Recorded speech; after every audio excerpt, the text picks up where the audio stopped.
Good evening, everybody, and welcome to another episode of the Hill Shadows podcast.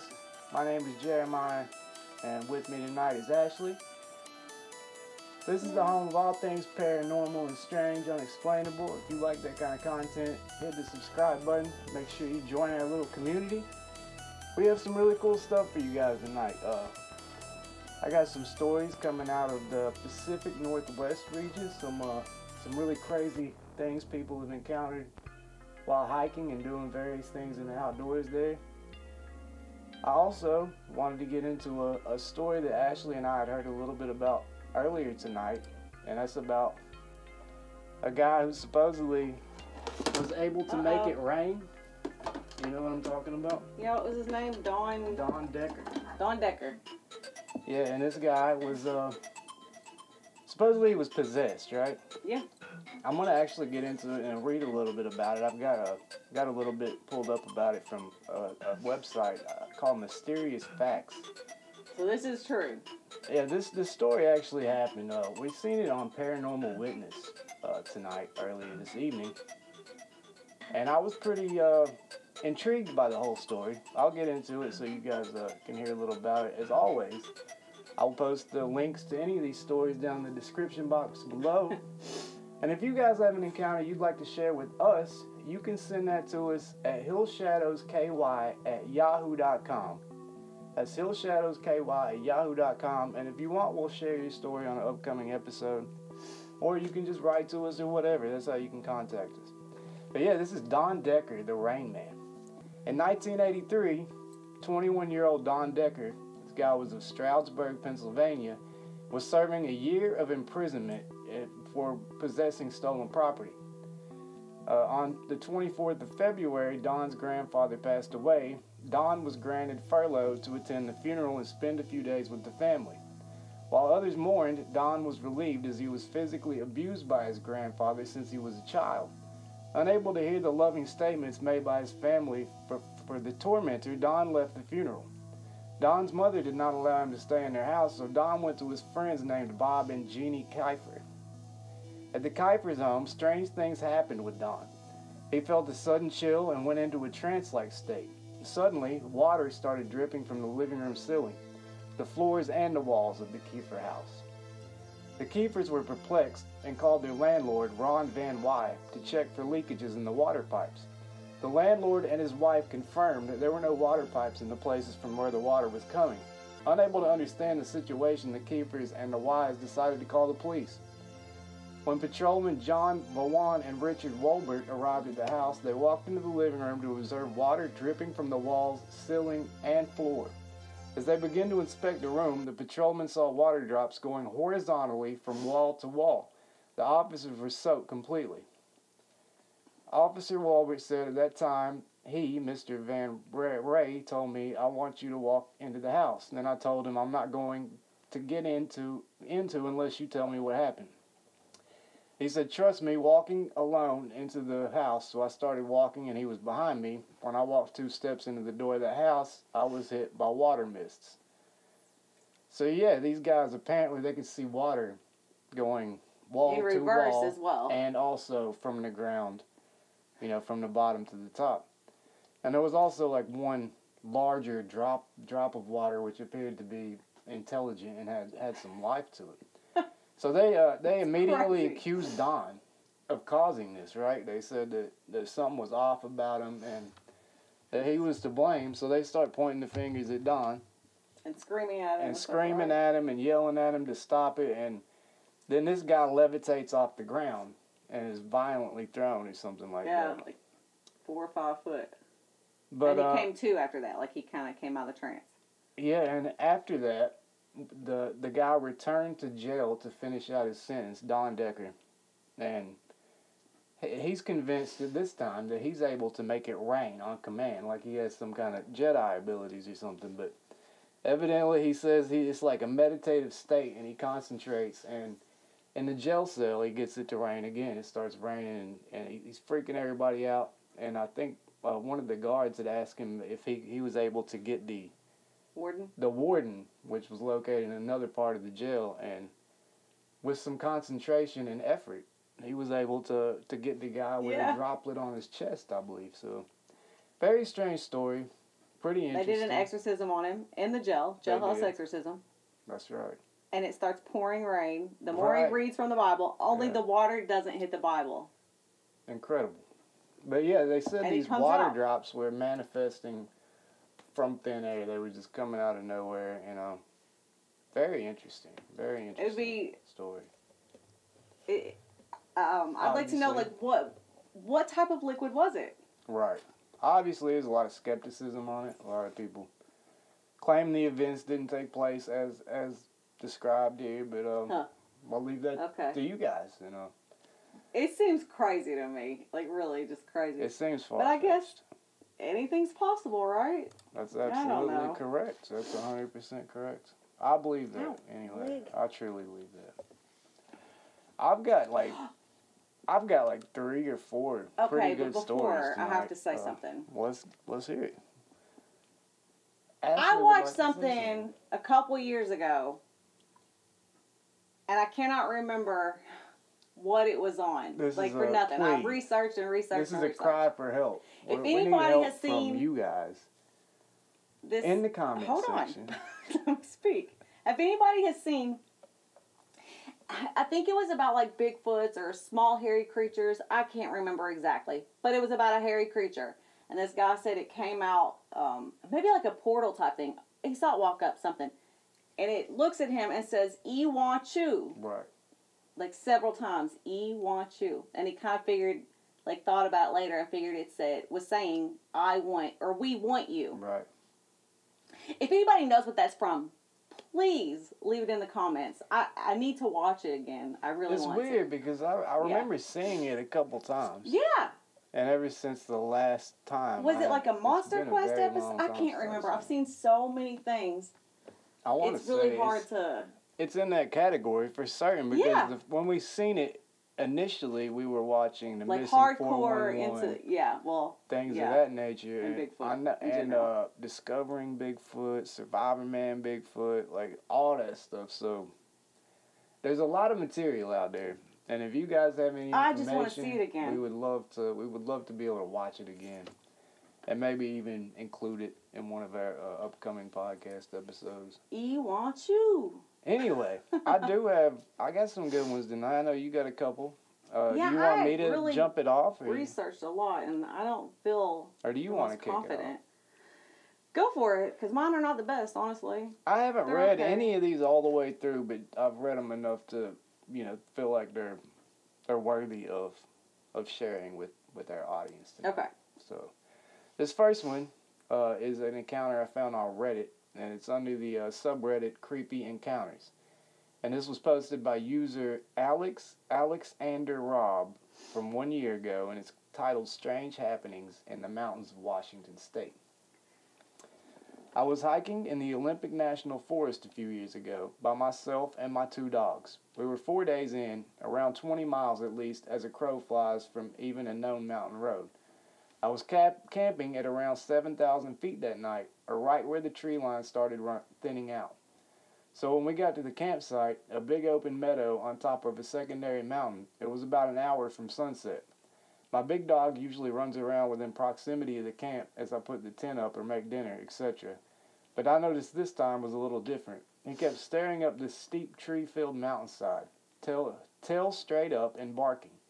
Not the bark when he sees marmots, not the excited, "Oh, you MFers are lucky because I'd rip you all apart if my master wasn't here," high-pitched barks, ha-ha, but unsure, concerned barks.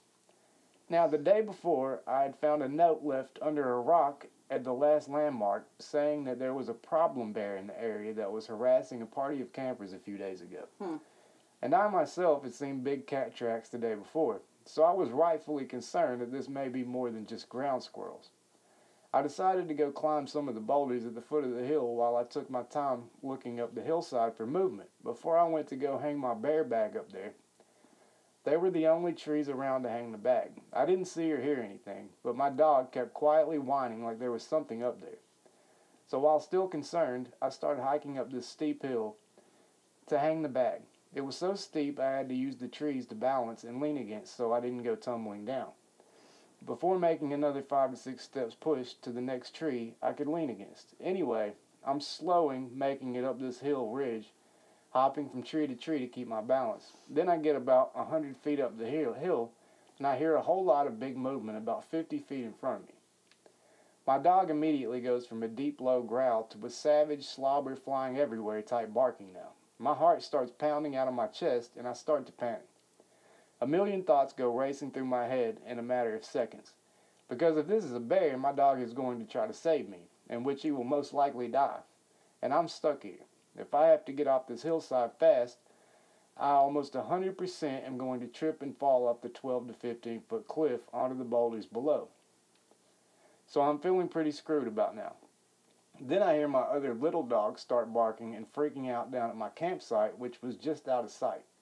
I had zipped her up in my tent so she didn't wander off while I was away, so yeah, I'm absolutely panicking at this point. A few seconds later, I kind of snap back to it, and I take another few seconds to start to put my survival priorities in order, and call my dog back to me. Loki, by the way. He comes and sits against my feet as my back is against a tree, so I'm kind of pinned, stuck there for the moment, but my dog was seemingly trying to separate me from something up there, so I let him lean against me while I try to collect myself. This is when I realized I completely forgot that I had my headlamp on. I reached up so fast to turn my lamp on, I basically punched myself in the face. I'm having some serious adrenaline dumps going right now, so much so my knees are starting to shake. I get my lamp on and peer up the hillside. I figure I'll at least get a reflection of the eyes of whatever it is up there. Peering, nothing. But I had just heard something. We both did. And whatever it was didn't get away, or sound like it had made it too far. I knew something was there, so I'm kind of just steadfast at this point. I need to know what is up there because I have to sleep here tonight, and you know, I'm out in the middle of nowhere alone. Better to face it than wait like a sitting duck all night is my thought process. So yeah, as I'm looking up this hill, and at one point my dog lunges forward, unpinning me. He does a fake bluff charge up the hill about 15 feet, and I mean he's snarling and foaming at the mouth at this point. As he does this, I finally see movement, something moving up and breaking the line of the horizon sunset. My dog's bluff made whatever it was blow its cover, so I'm zeroed in. I call my dog back and silently watch, and what I make out made my heart completely drop. There was a man crouched about 75 foot directly in front of me, wearing not camo clothes, but some raggedy shit with a hood that blended into the environment perfectly. Actually, almost like a makeshift ghillie suit, but with his face exposed. I couldn't see his eyes, and his face was covered in dirt or something, but I knew we were staring right at each other at that moment. So I stared for what seems like minutes. No words. I felt like I was trying to subconsciously convey that I was going to stand my ground. I wanted him to know that I saw him, but I guess I was just too shaken to speak. As I'm staring, my little dog back at the campsite started to bark her head off again like she was scared. And I also had to get off that hill before total dark, or I could be seriously hurt or risk dying trying to get back down. So carefully, I start heading down the hill with my dog, who doesn't want to leave but listens. Periodically, I would stop with my back against a tree holding me up and look in that direction again, just to make it even more clear that I saw him. And eventually I make it down to the boulders at the bottom. By the time I finally jumped down and hit the boulders, my little dog had stopped barking. I could only see the top of my tent from the bottom of the boulders. I thought she was barking just to bark, or just barking back at my dog, but when I get there, my little dog had somehow got out of the tent and was walking around the camp growling with her tail sticking straight out. Still trying to hold it together, I thought, okay, maybe she just got her nose between the zippers and worked her way out. But I was positive I had zipped it so the zipper was at the very top of the tent, out of reach. So in a mixture of being terrified, pissed off, and the feeling of needing to do something, I reached into my day bag and pulled out my .40 caliber. I fired a single shot into the air as the sun was setting, climbed into my tent without eating, and lay with my gun next to me until first light. As soon as the sun came up, I was packing up my shit and leaving, heading back down the mountain. It sucks, it was all downhill back, but I still couldn't cover the ground to get back to my car in one day. It was dark by the time I made it to the last camp, about 4 miles from my vehicle, but thankfully there were other people there. We sat around the fire they made, and I felt pretty relieved and safe. They start to tell me they are planning to head that way where I was the night before in the morning. So I tell them my story in detail. Needless to say, we were both walking back to our cars in the morning. Screw all that. The thing that still creeps me out to this day, though, is when I got home and started reading reviews of the same hike I was on, other people had similar experiences like mine as well. Even a man found dead from a fall around the same boulder range 2 years ago, and a woman found murdered last year. You know what this just made me think of? Yikes. You remember Creepy. recently, that is really, really creepy. Very creepy. We were watching something recently, some type of murder mystery things, and there was this man going out to wilderness places, because I guess he was a fisherman, a hunter, whatever, and killing people from so far away or something. Do you know what I'm talking about? He ended up getting caught. Not precisely, but I've heard similar stories. That's what it makes me think of. Of things that are like, what the hell, man? Like, for example, there was that dude that dude and his son or his friend or something, they were posting ads for jobs on, like, Craigslist. Yeah. And they bring him out in the woods and just kill people? Yeah. That's crazy, man. And people will yell at you all day to get off your butt and find a job, but they don't know that you're putting your life on the line every day. Sometimes. I mean, if you're answering If you're looking for a job Craigslist on Craigslist, you're putting your life on the line. That's a creepy story, though. This guy sound like he could have been, like, hunting the guy or something, right? Sounds like it.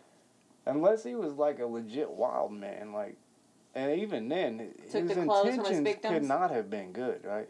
It doesn't seem like it. Especially if there had already been a report of somebody murdered and another guy who had mysteriously fallen, right? Yeah. Huh. Ugh. I don't know about this. Let me grab my phone up here. But yeah, I gotta charge it. I think I got 3 more. I can go ahead and knock another one out. Let me read this little thing really quick. I will hand the ball to you. Actually, go ahead because it's gonna take me. So I've gotta find it. You still got to get into it, right? Yeah, I do. Well, my next one is from the subreddit No Sleep, also off Reddit, and it's titled "There's Something Inhuman South of Seattle if you want to go looking for it." This one's posted by user at best, and this one was from 8 years ago. And I'll go ahead and get into this while Ashley looks for her story. I've talked about my road trip on this board before, sick to death of working myself to death. I took the first vacation of my life last year. A beat-up, rebuilt Yamaha Zuma and a foolish sense of optimism carried me across the western U.S. on an adventure that seriously made me rethink everything I thought I knew about the world. I loved Seattle with the hip original hippie neighborhoods and the carnival atmosphere of Pike Place Market. The bridge troll was a highlight. Gotta love a city that sees a bridge and goes, you know what this needs? A giant concrete troll. Getting out of Seattle, however, was a total nightmare. Restricted to back roads by a motor that capped at 40 miles an hour, I must have gotten lost a dozen times despite all the help I received from baffled gas station attendants. So I was behind schedule when it came to finding my campsite. Some miles south and a little east of the city, there's a free campground. It's most often used by horse riders, and boy can you smell it. That's actually what guided me in the last few miles. There's a gravel road off of a service road, and then a few crooked unpaved paths off of that. The trail markers were all bent, broken, or faded. In the end, I had to follow my nose. I set up my junior scout tent in the fading twilight. Mine was the only one there. I had the place all to myself. After a quick meal of apples pilfered from a previous campground, I did my usual travelogue spiel to my video camera by lantern light before turning in. I'm not sure how long I slept. I know I checked the time, but I'll be damned if I can recall what it was. Something had disturbed my well-earned beauty rest, but I was too groggy to remember what it had been. I sat in a stupor, too alert to fall back asleep, but too sleepy to be totally awake. Something brushed the side of my tent, and suddenly I was more awake than I'd ever been. I had done plenty of camping by that point. I was familiar with the sounds of the usual nighttime critters, from raccoons to coyotes. Nothing had ever bothered me in my tent before, just snuffled around camp before wandering off and leaving me be. From the sound of the footsteps, it was walking on 2 legs. That was a first. My mind immediately jumped to the worst possible conclusion, a bear. There's a lot of conflicting information out there about how to deal with bears, and a lot of it depends on the type of bear. Sitting there in the dark with my heart beating in my throat, I had no way of telling which species I was dealing with, shout out or play dead. I was 30 yards from a sturdy cement block outhouse that might be better sheltered. As quietly as I dared, I slipped my boots on and got ready to dash. The tent zipper seemed impossibly loud in the night as I worked it open centimeter by centimeter. I moved agonizingly slowly. Once outside, I craned my neck around to see if the bear, if that's what it was between me and the outhouse. With the incredible illumination of the Milky Way, I could see the campground clearly all the way to the tree line. There was nothing out there. I could feel something watching me. It was like feeling an insect crawl along the back of my neck.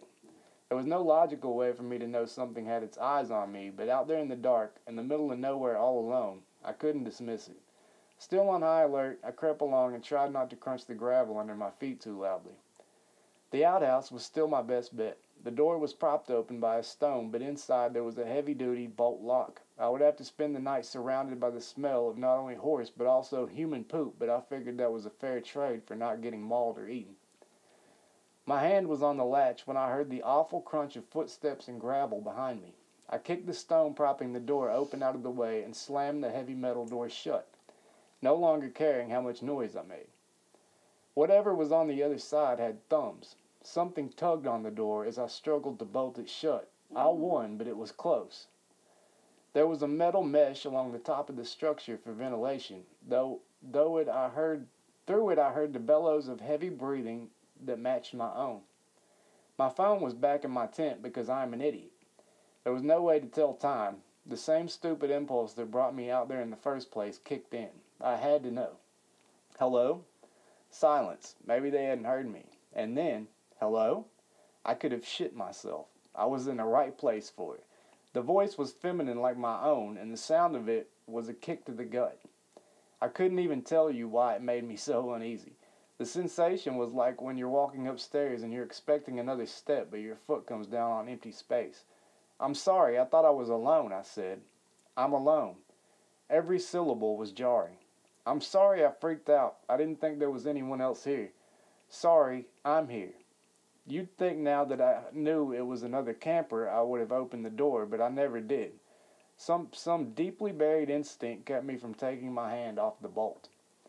You scared the crap out of me. Are there more tent sites out in the trees or something? I'm something. There are more. Her words made me sick to my stomach. Again, I couldn't have told you why, only that they did. From her odd syntax, I guessed English wasn't her first language. Do you need to go use the bathroom? Because I'm going to be in here a while. That wasn't a lie. I wouldn't have opened that door if it was my own mother on the other side. You need to go. Her grasp of English was improving with every sentence. There was something weird about that. Look, I'm sorry if I scared you, but you started it by creeping around in the dark. I won't come out. Can you go somewhere else? I'll be gone in the morning, I promise. I just wanted to sleep in peace. You need to be gone. I promise you, I creep in the dark. You won't be here in the morning. Fear cemented my mouth shut. The more I spoke, the more she did, and I didn't want to hear her voice anymore. I'm sure that makes me sound like a bigot or something, but I had the feeling I was feeding words to her, and the feeling was not pleasant. It felt like she was hungry for them. The same instinct that told me to keep quiet the first time kept me from running my dumb mouth off again. I was either dealing with someone who was not mentally well or with something else entirely. There was a threat in her words, or the way she spoke them, and I had no doubt she would be able to carry out that threat. I kept my hands on the bolt while they cramped, and the first rays of sun crept sluggishly through the mesh at the top of the walls of my shelter. It wasn't until the sun was strong enough to make me sweat in my self-imposed prison that I felt brave, stupid enough to speak again. Hello, are you still out there? Hello, anyone? There was no answer, which meant was the best outcome I could hope for. I opened the door. My tent was untouched, at least from a distance. The oppressive feeling of being watched had dissipated. I dressed and broke down camp in record time. My moped cranked to life. My moped cranked to My moped cranked to life, but it wasn't until I went to put my helmet on that I saw the footprint. I kicked that rock pretty far. It was close to my bike. Naturally, I went over to it. I had to know. In a clear outline of fresh mud, there was a single print on the smooth gray of the stone. Not human, but a hoof like that of an unshod horse or goat. It was so fresh, so vivid. It hadn't been there last night when I used the bathroom before I'd gone to bed. And the soft mud in front of the outhouse door were more of the same, some of them on top of my own boot prints. If you want to go looking for whatever the hell it was, be my guest. Just be careful with your words out there, because I figured out what was wrong with that voice when I watched the playback of Travelog video. It was my own. It's a Wendigo. And there's Mimicking. an update on this. I have the name of the camp. The camp that this took place at was Swamp Wells Horse Camp. And it says it's hella farther out than I thought it was, south of Portland even. Sorry for my crappy memory. Video to follow if I can figure out how to get it off this camcorder on YouTube. Second So we got update, the recording of its voice? video is up. Is that right? Please note that I'm a very melodramatic person. I wanted to be in the middle of nowhere and then immediately started to whine about it. And I'm sorry for how annoying my voice is. So I don't think there's a voice of the incident. Maybe they returned out there and shot a video. But yeah, that's my second story. And that's pretty creepy, right? Yeah, it is. I couldn't imagine how I would feel having my voice repeated back to me, but different words. We've experienced a sound of It was your a sound. voice. It wasn't like It was words pretty, coming back alarming. at me. It was very alarming. Yeah, it was very, that very happened alarming. actually right out here, outside of where we're at now. That was this like time of a night. click, though. Like I was like That was something, pretty weird. and it didn't right back to me. Yeah, I can't imagine something actually conversing back and forth with you in your own voice. That's got to be wild. As to my knowledge, I don't think anybody has documented that with video yet. I don't think I've seen it. I don't know. There's been a maybe. couple things on Paranormal Caught on Camera where people claim it. Right. Oftentimes, I swear, it sounds like instead of... Sometimes maybe I hear like a goat yelling or something like in videos. I don't know. I think people reach pretty far. Sure, and a lot of them. But there is one thing on that paranormal where that girl, something keeps coming to her house like often. I don't know if it's like every night, but it's at night when it comes, and it like mimics her voice and it's like hello, like back to her, really really close, like right side of her porch screen. It was creepy. Crazy, well, that's really. I don't know. It's alarming. I don't know about that, man. I feel like this is probably a goat man sighting, right? Or a Wendigo. Yeah, they've just got a video. A Skinwalker of some sort? Camp. Okay, I'm gonna read this. Pretty correct. This is a legend, really. It's where was it from? Oh, I think it's West Virginia. That's there's some really remote areas in West Virginia. Well, so again, it's just a tell from. I mean, I think it's a true story. It's just really weird to me, like how they did this. But it's a story of Ike's tomb. You ever heard about this? I don't think so. The tiny town of Arvilla or Arvilla is located in Royal Pleasance County, and is home to one of the most bizarre cemetery legends in the state. In 1896, Emma J. Gorel and Kenneth Mooring were married, and that year had a son, whom they named Ike. Ike passed away on March 4th, 1904, when he was only 7 years old. Originally, he was buried on property owned by Rolla Mahan, and then was later moved to Mount Welcome Cemetery. It is said that the casket he was buried in on the Mahan farm was converted into a water trough for the animals. Ike was then put into a 10 by 10 mausoleum. So this is the third time that he's gone somewhere else. In a 10 by 10 mausoleum, complete with a glass enclosure and containing a glass door and glass windows. That much is fact. Okay, so Ike's mother apparently buried her son with his tricycle and plenty of toys and school books to keep him occupied. It is believed that 2 other children were buried in the vault and their bodies preserved in stone jars. Yeah, they're supposed to have like formaldehyde that they're in. I don't know why it doesn't say it in this one.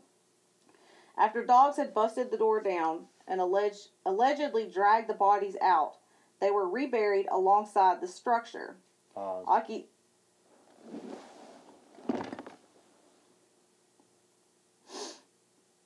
Good. Aki's new and presumably final burial spots is clearly marked, but 2 other graves alongside it are not of children, but of other members of the Goral family. The legends continue to get even stranger. It is said that the mother would come to the mausoleum daily in order to be with her child. Eventually, she passed away. Many believe she died of exposure as a result of sleeping over this tomb overnight in inclement weather. This doesn't seem to be the case, however, as Emma Mooring and her husband later show up listed as living in the Cable County area and are actually buried in a cemetery here. It's also said that the mother would often come to the vault to clean it, and as she cleaned, she would hang the bodies of the 3 children from a nearby tree. In any event, visitors to the rural cemetery believe that Emma Gorell Mooring still walks the cemetery at night visiting her child. So, and another thing I read, it said that she would take him out and, like, hold him, like, in the jar thing. And something about, like, blue would be, like, on her from, I guess, the formaldehyde or something. Like, she'd be covered in it. I don't know. I thought that was a creepy little story. That poor baby was... Where was this at again? I believe it was West Virginia. That's right. You did say West Virginia. That'd be a cool place to visit sometime. Yeah. I thought... There's actually an interesting story. A cemetery in the town we're at that's supposed to be haunted. Like, there's reports of a black blob being sighted there. A black blob. And we're thinking about going to Which investigate one night or something. We might do that. In Madison? It's off Hill Street. Okay. Yeah, I can't think of it. Campbell Cemetery or something like that. Yeah. But also, there's one of my favorite stories I've shared on here of all time took place at Natural Bridge, which is not that far from here. I think we're going to travel down there, and it's the main trail where this story took place at. So we're going to film like where it supposedly happened, and we'll recap the story. I'd like to know what those creatures are, but I don't want to encounter one. They're the dolphin skin creatures. They're people call them crawlers, and they say the skin is a white, like dolphin type texture. A person has said it was a dolphin. Now there's been even the people that didn't say that they said it was white, they didn't have that in there. They said light would kind of like reflect off of it. I guarantee the other people were like, was it like dolphin skin? They'd be like, yeah, it was like dolphin skin. I don't know. That's just my theory. But possibly. I don't know if this thing might have, if it could live and maybe it came out of the cave systems. That's what I think. That's how it ended up around Natural Bridge. There are a lot of reports of things around Red River Gorge and the Natural Bridge area. So yeah. Whether it landed there in a UFO or it came out of one of the crevices of a cave somewhere, it would still be a cool video to go down there and film and theorize. And guess where this thing could have crawled out or back into, right? Mm-hmm. It might still be down there. Okay, I want to read this other thing, okay? All right, let's hear it. Ooh, I don't remember what this is about exactly. That happens. Oh, wait, maybe I do. I don't know where it's located, though. Oh, actually, it says it's southern Montana. And it's from Reddit. I don't even really remember what I looked under to find this. Probably some creepy stuff in the woods. I don't know, something like that. I'm sure, yeah. Anyways, it says, okay, so I've got one that I've shared before, but I'll do it again. This was about 11 years ago when I lived in southern Montana. We have coyotes and an occasional mountain lion sighting, but no bears. My house was just a bit outside of town, and the neighborhood made a large circle. We'd seen mountain lions on the cliffs behind our house and coyotes a couple streets further back before. It was late summer or early fall, around 2 or 3 a.m. when I decided to go for a walk, like I did often. Now, there was this spot on my walk that was a large open lot that was a hill on a curved part of the road so you couldn't see around it. On the other side of this area was a drained irrigation ditch. Now, this lot always gave me the creeps, and it wasn't just me. Everyone I talked to didn't like this area. I had just gotten to the area when the asphalt turned to gravel and my flashlight went out. I heard a truck come barreling around the corner, and the person driving slammed on the brakes right in front of me. I thought it was a little weird since I was on the side of the road, but then I realized he wasn't looking at me. I turned to look towards the irrigation ditch, and that's when I saw them. 3 large masses moved out from behind a tree. They had the ears and muzzle of a dog or a wolf. Their bodies were muscular, but they were hunched down and moved in a really... I'm sorry, hold on. Their bodies were muscular, but they were hunched and moved in a really odd fashion. I'm sorry, I had screenshot this and I threw myself off. And moved in a really odd fashion.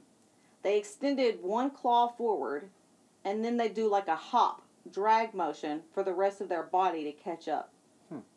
They all disappeared into the ditch. I looked back at the truck, and the guy stepped on the gas, kicking up rocks behind him as he sped off. I was left in the dark for a moment, stunned, and then my flashlight flickered back on. It would have been faster for me to go home past the empty lot and irrigation ditch, but I sprinted the other way. A house from mine, there was an alleyway that went back to some caves with large lilac bushes lining the alley. As I was running by the alley, I heard rustling. I got to my house and went to fling open the sliding glass door when I heard a low growl from behind. I ran inside, shut the door, and shined the light into the bushes that the growl had come from. My light caught a reflection of eyes before it disappeared. I went back the next day. Based off the tree they'd come out from behind, they were about 4 foot tall, hunched over. Where I saw the eyes would have been about 7 foot. I didn't go walking at night after that. I bet not. So this is a dogman sighting, clearly. Yeah. And the concerning thing about dogman sightings to me is, if these things are real, that means that, what does that mean? That some people we know turn into dogmen? I don't know what that means. I mean, not necessarily. I think a dogman is just a dogman. I did hear that once they turn, like, it's impossible to. Is that a dogman or a werewolf? Because a werewolf turns. That's right. Right. A dogman is just a dogman. Like they're not like once human. They're just that, right? At least that's the impression. I don't know. It's I have. Quite alarming that these things are out there. I feel like, of all cryptids, Dogman's probably like top of the list of the one you don't want to.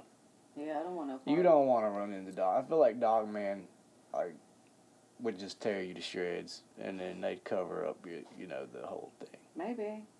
I don't know. The crawlers freak me out pretty bad too. I don't like the. I never heard anything bad happening with a crawler though. It's just maybe because they kill all the people. That's possible. I don't know. The one you really have to worry about most is the one you never hear about doing anything at all. Because that's the one that's going to just take you off of there. Yeah. I feel like there's strength in numbers. Like, if you go out with at least one other person, you're less likely to get picked off, right? Maybe. You look lot like of times less prey. There's witness. More than instead of one kill, you got to kill 2, right? It's just more work. Everyone. Yeah, but I don't think a creature's looking at it like that. Like, well, if I kill him, I have to kill the other, or I'm going to get caught. You got to have motive, right? So. There's got to be motive. Motive? If the motive you think a cryptid has to have a motive? Everything has motive when it comes to, like, predator and prey. Like, I guess food. If they're hunting you because they need food, right? But if there's 2 of you, they don't want to bite off more than they can chew a lot of times, man. Well, maybe they're there for the thrill of it. It could be. I'm going to read my last one. Let's hear and then I got 2 more. Oh, you have 2 more? If I got enough time, I'll do 2. But I have 2 I can do. Okay, I'm going to do this one. Okay. All right. Again, this is from Reddit. Around 6 years ago, my buddies and I had a little tradition during our senior year of high school where we'd stay out all night skating and exploring all kinds of spooky areas. And this was before any of us had a car, so everything was traveled by foot. One night in particular, we had ventured out over an hour from our usual exploration areas, and we came across a heavily wooded area that we hadn't been through before. The time had to have been around 2 or 3 a.m., and just looking into those woods gave me an incredible feeling of unease that I'd never felt before. My buddies were determined to go through it, but I decided against it, and instead told my friends that I'd just skate or walk around and meet them at the gas station on the other side. It took me around 30 minutes to skate around the entire area. I waited at the exit of the woods for about 15 minutes before crossing the 4-lane street that led to the gas station. I asked the clerk if 3 other teens had come in. He tells me no, so I head back out to wait in the front. 10 more minutes pass before I can hear heavy footsteps moving quick from behind the gas station's main building. Next thing I know, I see all 3 of my buddies, sweaty, out of breath, and looking like they've witnessed a murder. We head into the gas station and sit at the small seating area. Then they go on to tell me that somewhere halfway into those woods, they heard strange noise behind them, and when they turned around to look, they saw a tall, white figure with red eyes staring at them. They said they freaked out and just took off. As they neared the end of the woods, they could hear the leaves and branches rustling as if it were chasing them. They kept running until they crossed the road, separating the woods from the gas station, and once they were at the back of the gas station, they looked back and could see the figure just standing there at the edge of the woods, unmoving. The way they described it was that it only vaguely was shaped like a human, more like a Sasquatch or a Bigfoot type figure. But it was white in color and had piercing red eyes. Honestly, I'd never seen anyone so distressed in the way that my friends were. They genuinely seemed terrified, and that night was one of the last times that we ever wanted to stay out all night. It sounds like it could have been an albino Sasquatch. Yeah. There's a video out there. If that's real. If it's real, I don't know. It's kind of questionable. Yeah, a lot of them are questionable. Like a spotlight going around in the dark. I mean, chances of you landing that on the face of a Sasquatch are like 1 in a million, I'm sure. But yeah, evidently they spotlight the face of an albino Sasquatch. It's cool looking, whether it's real or not, I don't know. Interesting. I need a better seat. Very My butt hurts. Sorry. Just thought about that. I got 2 more. Both of my other ones come off Reddit. They're not incredibly long, and I don't know entirely what they're about, but I feel like they fit into tonight's episode. And this one is posted by the user Motolicious. _BBY, baby, 2 years ago. Motolicious. And this one was titled, let me put my glasses on so I can read. Creepy Encounter at My Uncle's Cabin. I had a very scary experience happen to me in 2017 that has stuck with me throughout the years, and I'm wondering if you all could possibly help me explain what I witnessed in the woods all those years ago. I was about 16 at the time, and I am half indigenous. I was visiting my uncle on my mom's side, the indigenous side, at his cabin located in the woods of northwestern Maine because I was driving my grandpa up to visit them for the fall season. The cabin was rather small and could only accommodate my uncle, auntie, and grandpa, so I was told to sleep in the camper that was set back further into the woods. That evening went by as usual. Auntie made dinner and we all laughed and shared stories and eventually turned in for the night. I took a flashlight and started my way out to the camper. About halfway down, I shut off the flashlight and looked up to admire the night sky. It was at this point I noticed how quiet the forest had become. There were no birds or sounds of crickets or rustling leaves, just pure silence. I suddenly got this intense feeling of dread deep within my gut, and the hair on the back of my neck stood up. The voice in my head told me to bolt to the camper as fast as I could. For some reason, my instincts told me I didn't belong there, and something was watching me. When I made it to the camper, I slammed the door shut and double-locked it, closing the window blinds. I swear I could hear my heart pounding in my ears as I laughed at myself for getting so worked up over nothing. The entire night, I was restless in my sleep. I couldn't help but hear footsteps and movement all around the camper. I told myself it was just curious animals and grazing deer, but my dreams were haunted by something I couldn't see. Unfortunately, this would not be my final experience of the weekend. By morning, all seemed normal. I thought about mentioning what had happened to my grandfather over breakfast, but I was worried that he would brush me off as being overdramatic or being too used to the city life. I let the odd night slide I let the odd night slide off my mind as I enjoyed the day with my family and their big shepherd Frank. Just to calm my nerves, I asked for Frank to accompany me in the camper that evening to ensure I felt safe. The walk back was once again fine until I began to enter the tree line. I'm not sure if it was because I was feeling nervous as well, but Frank seemed to be on edge with his ears perked on end, head on a swivel. That night he slept in the bed of the trailer with me. I felt safer with the dog there. However, I had an extremely awful dream in which when I awoke, Frank was staring at the wall of the trailer with his hackles standing on end. What does that mean? His hackles? Like his Not hair? certain, I guess so. When the morning hit, I packed my bags to leave in the afternoon and brought Frank out of the trailer and led him out to the small field between the cabin and the thick woods. I was kicking his ball for him to excitedly chase, grab, and return to me. We continued this game until I kicked the ball a bit too hard and it rolled right down to the edge of the woods. Frank raced down to grab the ball until his full sprint turned into a full stop, digging his paws into the dirt meters past where the ball had landed. He was standing stiff, fur on end, ears pinned back and unmoving. I called for him to come, which he always responded to, but he didn't even acknowledge me. I began to walk down to where he was, calling his name a bit louder, still with no response. I grabbed him by the collar, getting kind of worried at this point as his eyes stared directly into the trees. I yelled his name loudly, giving him a little tug. The forest was silent. Moments later, the silence was broken by an echo of my voice yelling back. However, this echo was delayed and distorted. It sounded like me, but also not like me.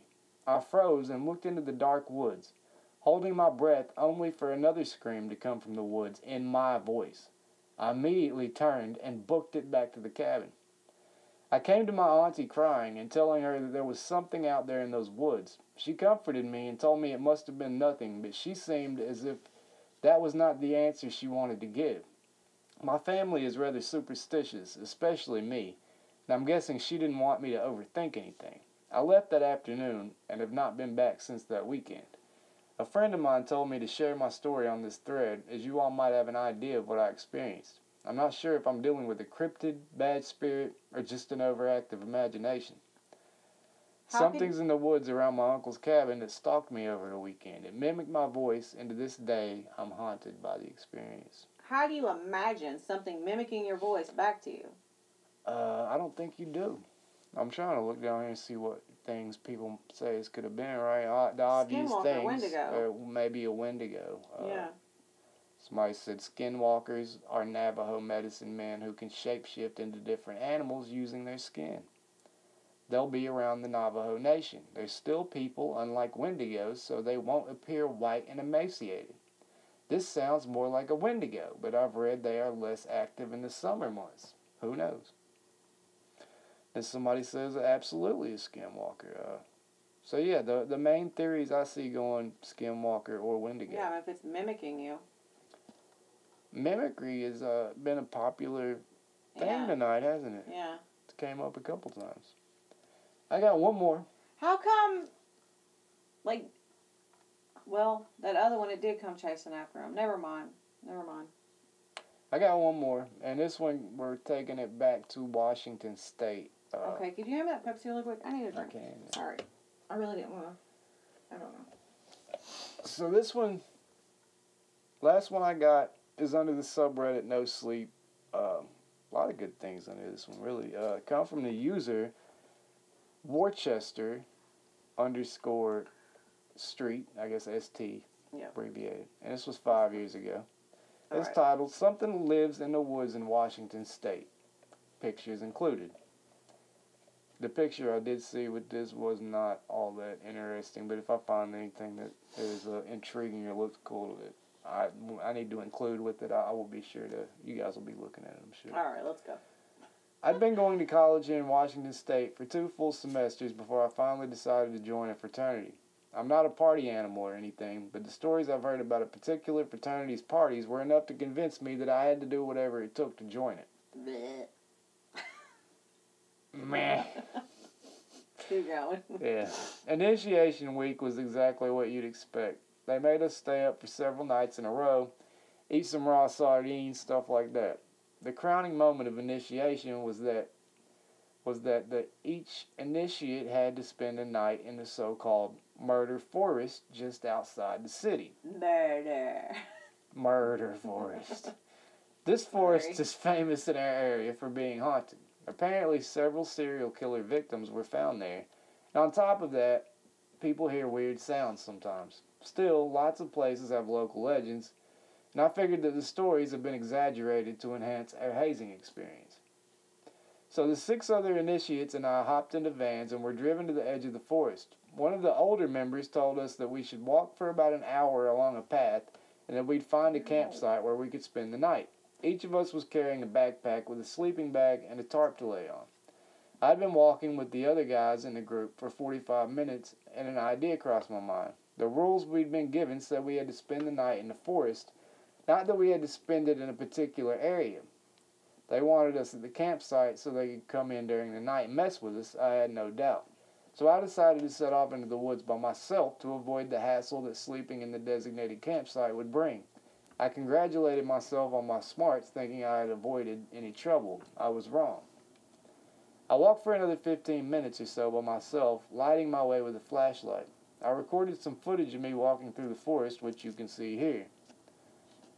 I found a nice secluded spot with a clearing. I looked around and saw it completely empty, so I set up my tarp and laid out my sleeping bag. The forest was alive with the sounds of crickets, birds, and wind. I lay down in my sleeping bag feeling satisfied and flipped off the light. The forest fell silent. I don't mean to say that the wind lulled or that there was a momentary lapse in crickets. I mean that everything that could make a sound stopped making noise all at once. It was so sudden and so complete that I thought I had gone deaf. I pulled my hand up to my ears, but when I rubbed my fingers together, the soft rustling sounded out like normal.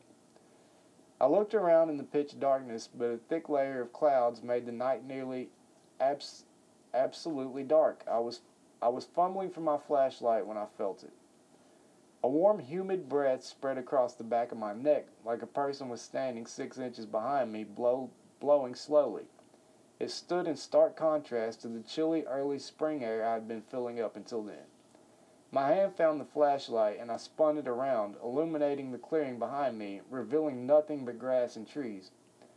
The instant my light turned on, the sound returned to the forest, crickets and cicadas chirping away softly. I started to stand up to leave, but stopped myself. I had to have been psyching myself out. All the stories from the frat must have been getting in my head. I couldn't explain the silence, but I resolved to stay the night. I laid back down with the light and finally turned it back off. I half expected the forest sound to go with it, but thankfully the crickets and wind stayed constant. I laid in the darkness for a while, trying to relax my heart rate enough to fall asleep. After what must have been a half an hour, I finally drifted off.